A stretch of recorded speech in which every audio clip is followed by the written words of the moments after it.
नमस्कार, मैं मुकेश पंडित और आप देख रहे हैं देश का तेजी से बढ़ता एटीवी न्यूज चैनल। और इस वक्त हमारे साथ में हैं एबरल मलिक, भाजपा नेता।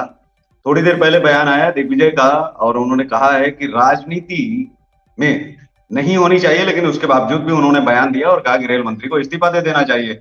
इससे पहले सीएम ममता भी आई, लेकिन उन्होंने राजनीति ना करते हुए साफ तौर पर कहा है कि ओडिशा में जो गंभीर हैं उनको आप भेजिए, बंगाल में हम उनका इलाज करेंगे। जी, आप कैसे देखते हैं दिग्विजय के बयान को? उन्होंने जो कहा है रेल मंत्री को इस्तीफा दे देना चाहिए अभी जो है। जी, देखिए, ये बहुत दुखद बात है। इस प्रकार की घटना घटित होती है, उसके पश्चात भी दिग्विजय सिंह इस पर राजनीति करने का कार्य करते हैं। जो राजनीति करने वाले लोग हैं, इस प्रकार की ओछी राजनीति जो लोग कर रहे हैं, इनको जनता मुंहतोड़ जवाब देगी। और इस प्रकार के लोगों की अकल ठिकाने जनता इस बार बैठा देगी 2024 के लोकसभा चुनाव में। और जिस प्रकार से दिग्विजय सिंह को पहले भी मजा चखाया है लोकसभा के चुनाव में, भोपाल से किस प्रकार से दिग्विजय सिंह को हार का सामना साध्वी प्रज्ञा सिंह ठाकुर जी से करना पड़ा था, तो इसीलिए इनको सोच समझकर बयान देना चाहिए। इस प्रकार के बयान दे रहे हैं, अनर्गल बयान दे रहे हैं जिनसे कोई लाभ नहीं है। और इस प्रकार के बयानों से कांग्रेस पार्टी का भी किसी भी प्रकार से कोई लाभ नहीं होने वाला है। कांग्रेस पार्टी का इससे बहुत बड़ा नुकसान होगा, जो इस प्रकार से राजनीतिकरण करने का कार्य कर रहे हैं। जो इस दुख के समय में भी जिनको राजनीति सूझ रही है, तो ऐसे लोगों को जनता पहचान रही है और जनता समझ जाएगी कि जो इस प्रकार के लोग हैं, जो मानवता भी नहीं जानते, ये मानव नहीं है, दानव हैं। इस प्रकार के जो मानव नहीं है, उनको सत्ता में ले जाना, सत्ता में बैठाना, अब जनता इस कार्य को नहीं करेगी। जनता समझ चुकी है और भारतीय जनता पार्टी को ही जनता पसंद करती है। और इस प्रकार के बयान, कम से कम आज के दिन तो ये राजनीति ना करें। कम से कम इन्हें इतना तो समझ होनी चाहिए कि इस प्रकार का दुख का समय देश में चल रहा है, उस समय भी ये राजनीतिकरण उस समय करने का कार्य कर रहे हैं। तो इस प्रकार के लोग सही नहीं है। ये राष्ट्र हित में काम करने वाले लोग नहीं है, ये राष्ट्र के खिलाफ काम करने वाले लोग हैं। इस प्रकार के देश विरोधी लोगों को जनता नहीं बख्शेगी। कहीं ना कहीं इसे आप बड़े चूक मानते हैं या नहीं? क्योंकि जहां देश में बात हो रही है कि हम बुलेट ट्रेन की तरफ जा रहे हैं और हम बात करते हैं कि वंदे भारत, जो भारत की नई ट्रेन जो है आई है, और नई टेक्नोलॉजी और तमाम चीजें आने के बावजूद भी ऐसा कुछ जो है हो गया, इतना बड़ा हादसा। क्या नहीं लगता है कि बड़ी चूक थी? जांच का बड़ा विषय है और इस पर जो है पूरे मामले पर जांच होनी चाहिए। देखिए, अभी जांच नहीं हुई है, जांच की आवश्यकता है, जांच निश्चित रूप से होगी। और आज के समय में नरेंद्र मोदी जी के नेतृत्व में, जहां नरेंद्र मोदी जी की देश में सरकार है, तो इस समय में जांच ना हो ऐसा असंभव है। जांच दोषियों पर कार्रवाई की उम्मीद की जाए, क्योंकि तीन तीन ट्रेनों का एक साथ में, तीन ट्रेनों का निश्चित तौर पर कार्रवाई होगी। बिल्कुल। एक सवाल और है कि तीन ट्रेनों का एक साथ में आकर के और एक ही पटल पर जो है वो जिस तरीके से उनकी टक्कर हुई है, उसमें उस पर भी हम आपकी ये जानना चाहते हैं कि प्रतिक्रिया क्या है। ये तीन ट्रेनें एक साथ अकस्मात तो नहीं हो सकती हैं, क्योंकि अगर आपका जो है आप इसे कैसे देखते हैं?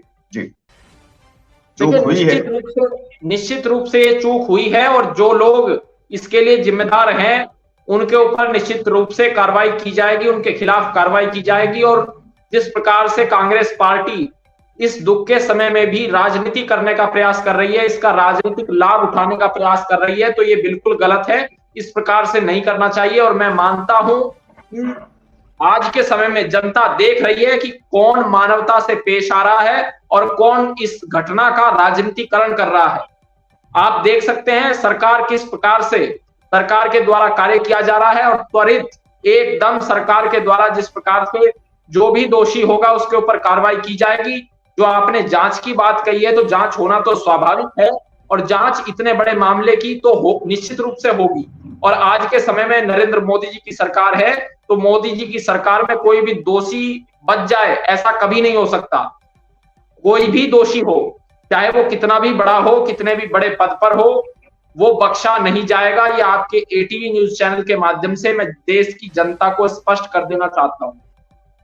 जी, देश के अंदर तमाम पार्टियां हैं, अभी तक किसी का बयान या प्रतिक्रिया नहीं आई। कोई नहीं चाहता है कि देश दुख की घड़ी में है, देश दुख से निकलना चाहता है और ऐसे में कोई ऐसा बयान राजनीतिक न निकल जाए। लेकिन इसी बीच में ऐसा बयान आता है, उम्मीद थी आपको कि ऐसा बयान आएगा,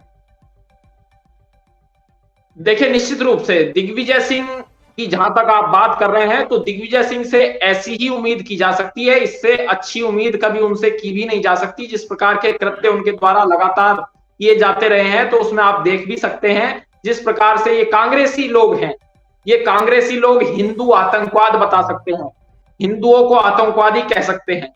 और जिस प्रकार से ये लोग विदेश में जाकर के देश के खिलाफ बयानबाजी करते हैं, देश के खिलाफ प्रेस कॉन्फ्रेंस करते हैं, देश के खिलाफ बयान जारी करके स्वयं को सौभाग्यशाली समझते हैं, तो इस प्रकार के लोगों से इससे अधिक उम्मीद की जानी भी गलत है। और जिस प्रकार के लोग हैं, तो इनसे इससे ज्यादा उम्मीद अगर जनता भी रखती है, तो अब जनता को भी मालूम पड़ जाएगा कि ऐसे लोगों से कोई उम्मीद नहीं रखी जानी चाहिए।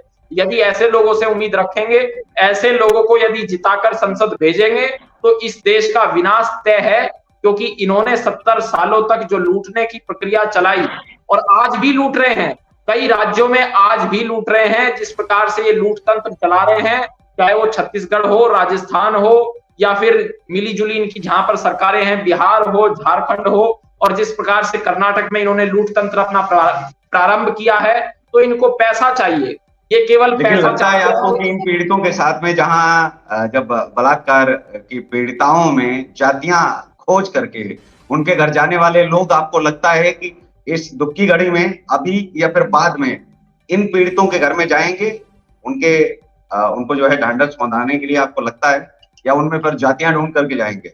जी देखिए, इस समय मैं कोई भी इस प्रकार का राजनीतिक बयान नहीं दूंगा, जबकि मैं इतना जरूर कहना चाहूंगा कि इनको इतनी समझ जरूर होनी चाहिए, विशेष रूप से प्रियंका गांधी वाड्रा जी को। जिस प्रकार से ये प्रियंका गांधी वाड्रा, इस प्रकार की घटना यदि कहीं उत्तर प्रदेश में होती है तो बहुत जल्दी पहुंच जाती हैं। ये इस प्रकार की जो घटनाएं होती हैं, जिसमें पुलिस के ऊपर दोषारोपण किए जाने का या सरकार के ऊपर दोष लगाने का जिसमें मौका होता है, वहां बहुत जल्दी पहुंच जाते हैं। यहाँ पर नहीं जाएंगे, क्योंकि यहाँ इनकी कोई राजनीति या इस प्रकार की राजनीतिक रोटियां नहीं। आपको लगता है कि ममता जो मुख्यमंत्री हैं वर्तमान में, और जैसा उन्होंने कहा कि राजनीति नहीं करके हमें एक दूसरे की मदद करनी चाहिए, और उन्होंने जैसा कहा कि जो गंभीर हैं उनको आप भेजिए, तो ऐसे में क्या ये पूरे देश के सभी पार्टियों के लोगों की जिम्मेदारी नहीं बनती है कि जिस समय भी ऐसी कोई आपदा हो, जिस समय देश में दुख हो जाए, इतने लोग जो है इतनी संख्या में जिनकी डेथ हो गई, उनकी मदद करने और हाथ बटाने के बजाय जो है इस समय टांग खींचने का अवसर रह गया? देखिए, निश्चित रूप से इस प्रकार के जो गलत बयानबाजी कर रहे हैं, इनको इससे बाज आना चाहिए। और जहां तक आपने ममता बनर्जी की बात की, तो ममता बनर्जी को पहले अपना राज्य संभाल लेना चाहिए। उनसे उनका राज्य नहीं संभल रहा है, वो देश के राष्ट्रीय मुद्दों पर बोलने का काम करती हैं, वो अपना एक प्रदेश नहीं संभाल पा रही हैं। अन्य जो घटनाएं घटित होती हैं, उन पर वो बहुत जल्दी बयान देती हैं। तो उनको इस प्रकार की ये समझ होनी चाहिए कम से कम, कि इस प्रकार के बयान ना दें। लेकिन हाँ, अगर वो ईमानदारी से ये बयान दे रही हैं तो अच्छी बात है, मानवता के तहत दे रही हैं तो अच्छी बात है। लेकिन केवल और केवल यदि वो सरकार को नीचा दिखाने के उद्देश्य से इस प्रकार की बयानबाजी कर रही हैं, तो ये गलत बात है। और यदि वो कहती हैं कि वहां पर इलाज की बात वो करती हैं, तो कोई राजनीतिक आया ही नहीं है, राजनीतिक कोई बयान ही उन्होंने नहीं दिया है, क्योंकि राजनीतिक बयान अगर होता तो उसमें वो भाजपा या फिर कहीं ना कहीं पार्टियां जोड़ती, कोई और विषय रखती। उन्होंने बिना किसी लाग लपेट के, बिना किसी शब्दों के सीधे तौर पर कहा है कि जो पीड़ित है और जहां से हमसे जो हमारी सरकार के द्वारा हो सकता है, जो एक करना चाहिए मानवता के आधार पर, वो उन्होंने कहा है।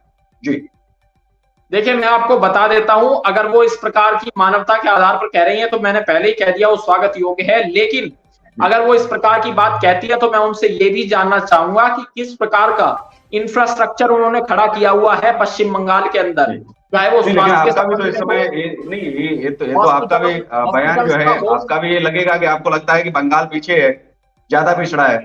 आप तो पूरे केंद्र में हैं, सुविधाएं तो हर जगह है ना। देखिए, मैं वहीं आ रहा हूं। देखिए, सुविधाओं की जहां तक बात की जाती है, तो मूलभूत अधिकार होता है हॉस्पिटल या फिर सड़कें या स्कूल, ये जनता के मूलभूत अधिकार हैं।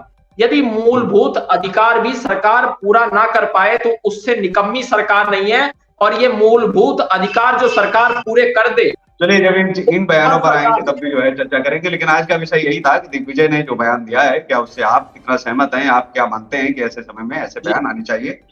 शुक्रिया, आपने बात रखी और आपने कहा कि ऐसे समय में ऐसे बयान जो है वो गलत है और ऐसे समय में ऐसे बयान नहीं दिए जाने चाहिए। जब देश दुख की घड़ी में हो, शोक मना रहा हो, तब जो है ये देश को झटका देने जैसा होता है कि आप कैसे राजनेता हैं, आपको आंसू पोंछने के बजाय आप उसमें जो है इस तरीके के बयान और गलतियां गिनवाने का बहुत समय मिलेगा, तब भी हम गिनवा सकते हैं। शुक्रिया, आभार। आप देख रहे थे देश का तेजी से बढ़ता एटीवी न्यूज चैनल। बहुत बहुत धन्यवाद नमस्कार। केशव जी।